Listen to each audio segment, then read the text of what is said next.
bẹ̀rẹ̀ ọ̀rọ̀ ìrìn àjò ọ̀rọ̀ ẹjọ́ ta lọ́lọ́run ní gbogbo ẹni tó ní làákàyè tó sì máa ń wòye sí nǹkan ti mọ̀ pé àbòsí ń bẹ́ẹ̀ bẹ́ẹ̀. láti máa lọ dúró lórí pé déédé tí à ń fẹ́ kí ta lọ́lọ́run ṣe ni pé kọ́ padà kéde pòǹgbà ìsìlámù tó bá kéde bẹ́ẹ̀ gẹ́ tó wọ́n pòǹgbà ìsìlámù torí pé wà nínú àhámọ́ tí wọ́n á filẹ̀ sẹ́rò pọ́n lérí ìwúrọ̀ kẹ̀kẹ́ látọ̀dọ̀ lọ́ni. Otasansan rédíò and TV. a gbọ́ wípé ilé ẹjọ́ ti gba béèlì Ta Ọlọhun ṣùgbọ́n pẹ̀lú kọ̀ǹdíṣàn kan kọ̀ǹdíṣàn náà ní pé kí Ta Ọlọhun kó lọ wá àwọn olórí agbègbè 5 nílùú Ìlọrin ìlú Ìlọrin tán ti fẹ́ ìlú Ìlọrin tán ti tì mọ́ àtìmọ́lé pé kó lọ wá àwọn olórí 5 láti nílùú Ìlọrin tí ó dúró fún un. kí lè òjòwòye yín lórí bail condition tí wọ́n fi lẹ̀ yìí àwọn kan ní ò lè rí a ní lọ́ọ̀yà Ta Ọlọhun ò lè rí láyé àwọn kan ti wá ń bẹ gbogbo ọmọ Yorùbá pé kán dìde sọ̀rọ̀ yìí o kán bá ní wá àwọn onídùúró wọ́n sì ní mo interview agbẹjọ́rò kan wípé kí ni solution tọ́rọ̀ tó wà ńlẹ̀ yìí agbẹjọ́rò ní adájọ́ yẹn gan pé kò lágbára lórí kọ̀dísàn yẹn mọ́ pé kò lè yí mọ́ láíláí pé ó ti wà ó ti sọ pòǹgọ̀ lágbára lórí ìtọ́sọ mọ́ kí wàá ní ọ̀nà àbáyọ fún Ta Ọlọhun báyìí bàbá. tí a bá wá gbọ́ dájọ́ tí wọ́n gbé kalẹ̀ lórí béèlì rẹ̀ yẹn ẹ ti mọ̀ pa àwọn tí wọ́n pe àwọn alágbára tí wọ́n pe àwọn alágbára lọ́yìn tí wọ́n mú kalẹ̀ àwọn náà ń ṣe tó wù wọ́n wọ́n kàn fẹ́ ṣe ní ọkùnrin má mú omi rọrùn ni èmi ọgbọ́n pọ́tẹ́ wọlé ń ṣe wàhálà tẹ̀ pariwo fílọ̀ tàbí ká yọ̀ǹda rẹ̀ fún ọyà ilẹ̀nu. Ta Ọlọhun níyà ó lẹ́gbọ́n lápúrò òun lè yọ̀ǹda. kí wọ́n yọ̀ǹda rẹ̀ ká jẹ́ kan ògo Ìlọrin àti gbogbo àwọn táwọn wà ń di ọ̀rọ̀ ọ̀hún kí wọ́n jẹ́ àtìmọ́lé tí ẹ̀wọ̀n títa lọ́wọ́ ọ̀hún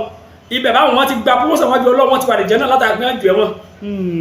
kí wọ́n yọ̀ǹda tẹ́rí Yorùbá ní mi àbárẹ́ ni gbòkúlọ̀ rẹ̀ ní máa ń sopọ̀ àsùnwọ̀rùn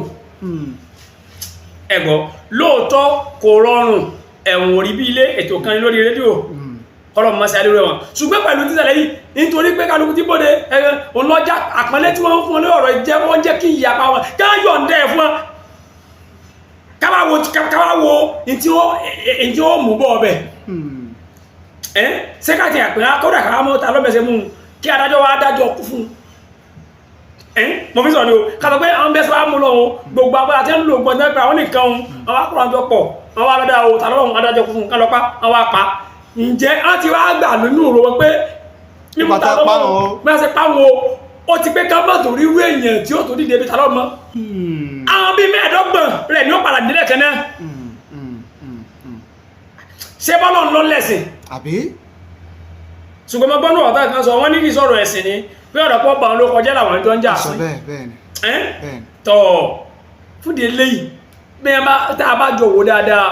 àti àwọn Ta Ọlọhun pamọ́ wọn ò tí ì ṣetán àti filẹ̀ ìdáhùn rẹ̀ nù. ní bẹ́ẹ̀ kọ́ ṣetán filẹ̀ yẹn. wọn ò ṣetán àti fi kalẹ̀. àwọn kan ní ọgbọ́n kí Ta Ọlọhun kó lè pé òun gba Islam pé ni wọ́n dá síbẹ̀ ni bàbá tọ́wọ́ kàn tẹ̀ wá pé ọgbọ́n rẹ̀ náà tọ́wọ́ padà gba Islam ṣé bí ti yóò sùn tó di ìyá ṣé yóò ti tọ́wọ́ sọ fún pé òun gba Islam tán filẹ̀ ṣé yóò dúró nù Islam pẹ̀lú òye yín bàbá. ìsìláàmù arákùnrin kan ní sàmánì alẹ́ sàsán ó wá ń sọ fún àbí pé tó bá jẹ́ pé àwọn èèyàn tí ń bẹ nínú àwọn mùsùlùmí tí ń ṣe ìsìláàmù yìí ló ń bá kọ́kọ́ mọ̀ kóhun tó mọ̀ ìsìláàmù ni òun ò ní gbà ìsìláàmù torí òun ó wò pé òun ó ronú pé bí ìṣesí wọn ṣe rí ní ìsìláàmù ṣe ṣùgbọ́n bẹ́ẹ̀ kọ́ kálukú ń ṣe ń tó wù wọ́n ń polo ọjà ara wọn ń pera wọn níbi wọn ti rí ni ṣé sábẹ́ ọkọ̀ ṣé no àti máa lọ dúró lórí pé déédé tí à ń fẹ́ kí Ta Ọlọhun ṣe ni pé kọ́ padà kéde pòǹgbà ìsìlámù tó bá kéde bẹ́ẹ̀ gẹ́ tó wọ́n pòǹgbà ìsìlámù torí pé wà nínú àhámọ́ tí wọ́n fi lẹ̀ sẹ́rò pọ́n lérí ìwúrọ̀ kẹ̀kẹ́ látọ̀dọ̀ lọ́ni. torí ti pa. torí pẹ̀lú ìnira. no ṣe bí Kùránì tààjọ pa agbẹ́dá ìtàjọ ń kéjì ó yá pé ó ní a máa jẹ ajá ó ní a máa jẹ ẹlẹ́dẹ̀ ó ní a máa jòkú mbẹ̀tẹ̀ ẹran àbí ó wá fi yí a pé tá a bá wá lọ nínú ìrìn àjò àwa rìnrìn nígbà wá débi tá a wà ń lọ kò wá sí oúnjẹ kankan míì tá a lè pè lóúnjẹ tó tá ń pè halali. tó ipò fẹ́ lẹ̀ mí lọ. ó yọ̀ǹda bá ká ó ní kódà ó ní ká jẹ táwa tó wá fẹ́ kó mẹ́ tá a sì rí gàmí ká tó mú dání lọ bá a bá ti wá padà débi tí oúnjẹ tó lọ́n sílẹ̀ tó wà ká dànù ká má jẹ mọ́. tó gbogbo èyí táwọn tí wọ́n kọ́ra ọjọ́ tí wọ́n pẹ̀ ń bá Ta Ọlọhun fà wàhálà ẹ̀gbọ́n tí wọ́n fà yìí èmi ò rọ́rọ̀ ń bẹ́ ń tèmi o so mọ̀ pé bọ́ pẹ́ bóyá aláàárẹ̀ ìra lé lọ́rọ̀ ta lọ́dọ̀ tèmi ojú tèmi fi wónú kí mo wí aláàárẹ̀ kì í ra sílé kò lè rá yàrá ọpẹ́ bóyá bí ọba lè fẹ́ sí ara ẹ̀rìn bóde wọ́n sì gbé bóde ọ parí. ṣùgbọ́n fún àlàáfíà ilẹ̀ Yorùbá fún àlàáfíà kó fẹ́ sáré rìn dáadé lọ́dọ̀ bàbá. ó kù sọ́wọ́ láti bẹ̀rẹ̀ ọ̀rọ̀ ìrìn àjò ọ̀rọ̀ ẹjọ́ ta lọ́lọ́run ní gbogbo ẹni tó ní làákàyè tó sì máa ń wòye sí nǹkan ti mọ̀ pé àbòsí ń bẹ́ẹ̀ wọ́n sì wá tàn èèyàn mú láti Ọ̀yọ́ state lọ́mọ bá ṣẹjọ́ Kwara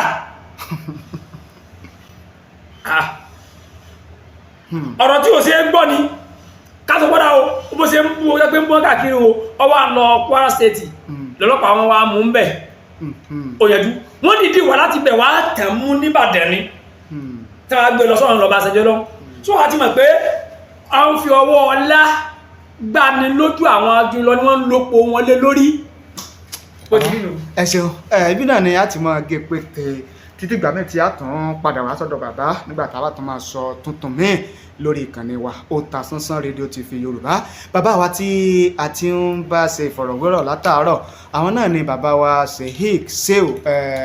Hamzat MUHIDEEN Asora tí wọ́n jẹ́ ẹ̀karùn-ún imam ìlú Ìkòyí nílé lóko lódò lẹ́yìn òde. Bàbá wa ẹ bá ní káwọn ará lè ká máa lọ. tó alhamdulilayi rabbil alamin adúgbò fọlọ́wọ́n ọba tó tó fún wa ní ètò ti ìníṣe o gbogbo ẹ̀yin olólùfẹ́ wa tí ẹ ń tẹ̀lé wa káàkiri àgbáláyé àsàdúrà fún yín o ọba tó ní yín ò ní dà yín láàmú o ọ̀rọ̀ ẹnìkan kan ọlọ́run ní jó dojú gbẹ tẹ́ ń bẹ lókèrè ọlọ́run jẹ́ kẹ́ kéré oko délé o àwọn tá à ń bẹ ń lé yìí náà ọlọ́run ó jẹ́ gbá ọdẹ wa lọ́rùn Nàìjíríà tá a wà yìí orí bákan bákan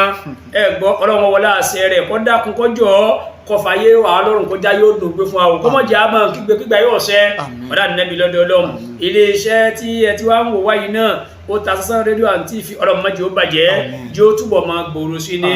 olùdásílẹ̀ náà ọlọ́run bá mi sọ wọn o bá mi dúró tì wọ́n o wala hawla wala quwwata illa billahi aliyyil azim. ẹ